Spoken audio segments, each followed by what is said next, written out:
Jadi Oprah Winfrey ini berkali-kali juga pernah gagal dalam karirnya, tapi tidak ada kata menyerah. Tapi tidak cukup hanya dengan kata tidak menyerah. Dia belajar, saudara.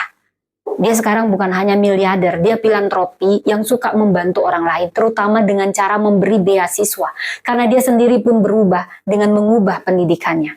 Saudara, dia ini yang awalnya miskin, sekarang menyekolahkan banyak jutaan orang miskin supaya hidupnya berubah. Saudara, dia tidak menyerah dengan keadaannya. Dia tidak menyalahkan masa lalunya. Tetapi dia menyerahkan pada Tuhan. Tetapi ada tindakan yang dia ambil. Dia bekerja keras. Dia fokus pada kekuatannya. Dia percaya Tuhan memberi setiap kita kekuatan, setiap kita kesempatan yang sesama. Tapi bagaimana cara kita mengelolanya? Saudara, yang membedakan itu semua adalah sikap saudara. Saudara, dia tidak mau menyerah walaupun dalam karirnya dia jatuh bangun juga. Sampai akhirnya dia menemukan apa yang menjadi panggilannya, passion. Passion itu hal yang kita sukai. Sekalipun kita nggak dibayar, kita suka melakukannya, itu passion. Dia fokus di situ, dia mengembangkan terus dirinya. Unik, saudara. Dan itulah yang membuat dia terkenal sampai saat ini. Dan menjadi miliarder, saudara. Siapa di sini yang mau miliarder? Saya berdoa dari gereja ini banyak miliarder. Apapun masa lalumu, jangan biarkan itu mengikatmu untuk berkembang di masa depan. Jangan suka menyalahkan itu menjadi alasanmu kenapa kau begini. Karena orang-orang sukses adalah orang-orang yang bersikap benar dan tidak membiarkan masa lalunya. Sama seperti Rahab. Kenapa Tuhan selalu pakai kata perempuan sundal? Supaya dia ingat perempuan sundal yang punya masa lalu aja bisa ku beri menjadi wanita terhormat. Terhormat, saudara.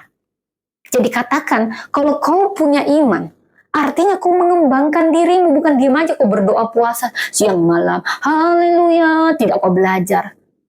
Iman itu bukan gak ada ketakutan. Iman itu adalah keberanian kita berjalan sekalipun di tengah ketakutan.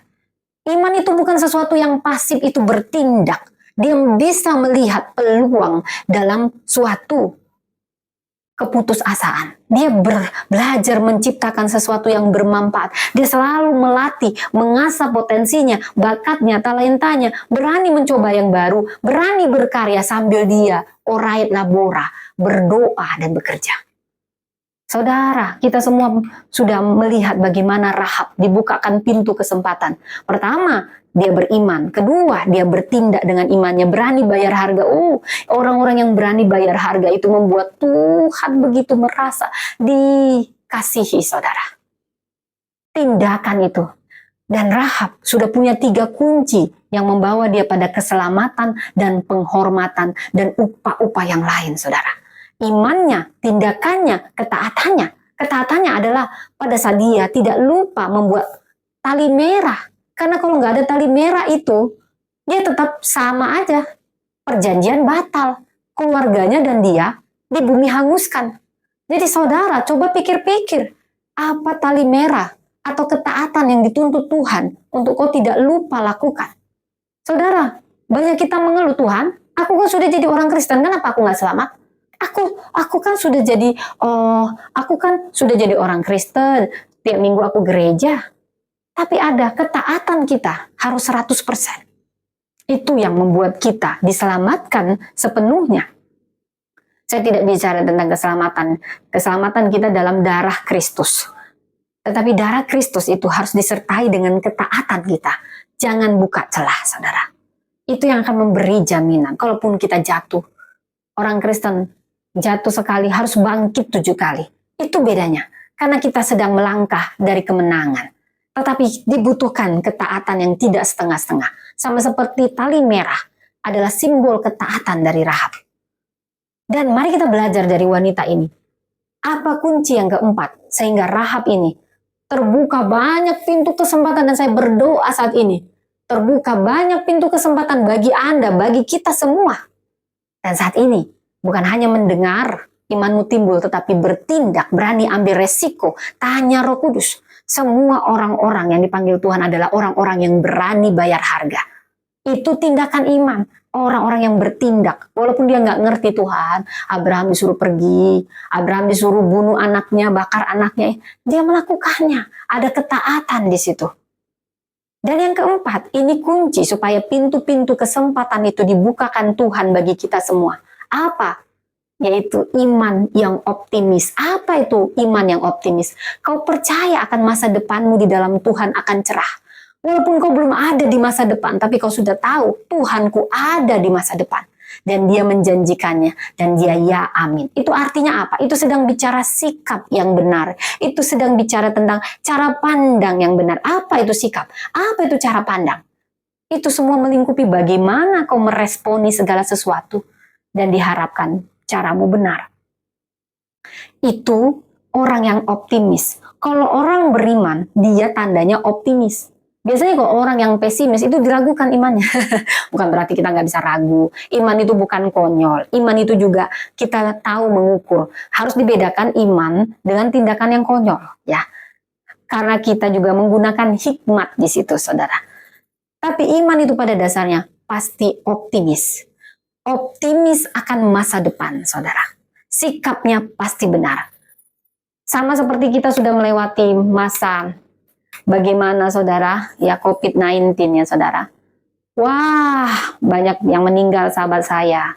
Tapi tahukah Anda, dalam COVID-19 itu, di satu sisi kita lihat banyak perusahaan yang gulung tikar, sembari juga banyak nyawa yang melayang. Kalau nyawa itu kedaulatan Tuhan. Tapi kalau perusahaan gulung tikar, itu juga bukan karena Tuhan juga yang disalahkan. Itu memang ada waktunya. Musim hidup ini selalu berganti, saudara.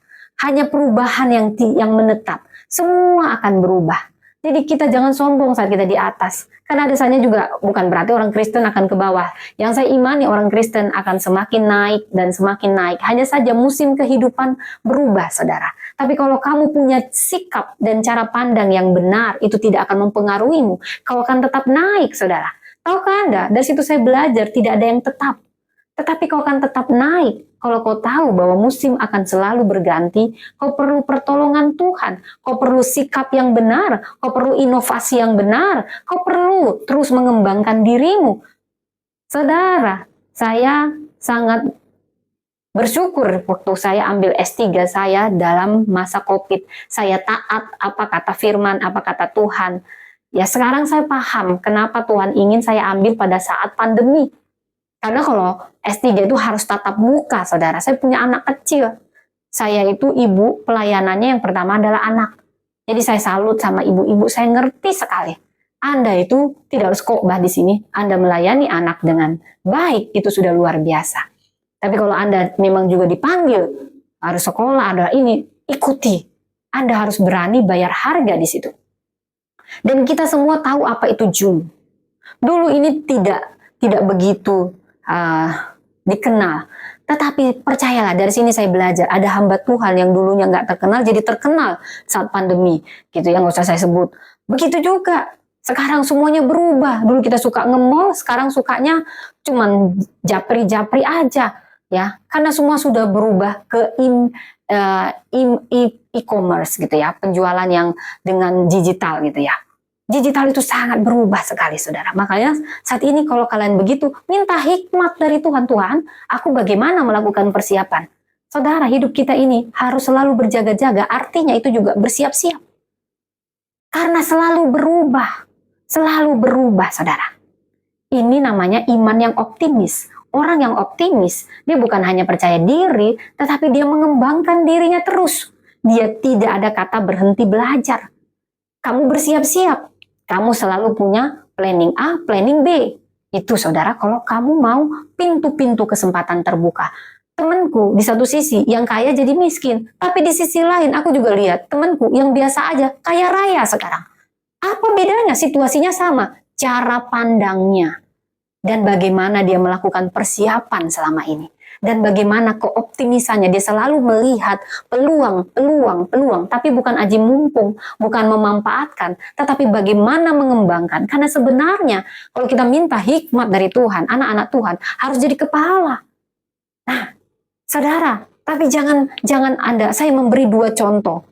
Ini gambaran kita semua, gambaran saya juga, saudara. Jangan pikir saya nggak mengalami banyak kegagalan, banyak, saudara.